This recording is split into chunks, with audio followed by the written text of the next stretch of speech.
सकाळची सगळी कामे आवरून मी निघाले होते जीविकाच्या स्कूलमध्ये, कारण की तिच्या स्कूलमध्ये पॅरेंट्स टीचर मीटिंग होती, तर तिथे मला जायचं होतं. आता जवळ कुठे जायचं असलं तर मी गाडीनेच जाते आणि लांबचा प्रवास असेल तर मग मी गाडी अजिबातच नेत नाही, कारण की यांचं म्हणणं असतं की गाडीवर जाशील आणि हातपाय मोडून घेशील. मीटिंग संपली, घरी आले आणि किचन थोडासा मला आवरायचा होता, तो आवरून घेतला. तोपर्यंत इथं जीविकाचं जे पार्सल होतं ते सुद्धा आलेलं होतं. आता ती स्कूलवरून आलेली होती म्हणून मग तिलाच मी ओपन करायला लावलं. तर बर्थडेला मी तिला काहीच गिफ्ट दिलेले नव्हतं, त्याच्यामुळे तिच्यासाठी मी ऑनलाईन कंपॉस बॉक्स जी आहे ती मागवलेली होती आणि ती तिला खूपच जास्त आवडली.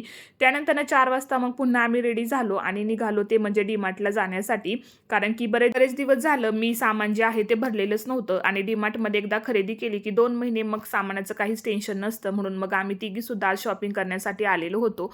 आता जेवढी काही खरेदी वगैरे करायची होती ती सगळी करून घेतली. त्यानंतर पुन्हा घरी आलो आणि किचन थोडासा आवरायचा होता, तो सुद्धा आवरून घेतला. तर चला भेटूयात नेक्स्ट मिनी व्लॉगमध्ये. तोपर्यंत बाय.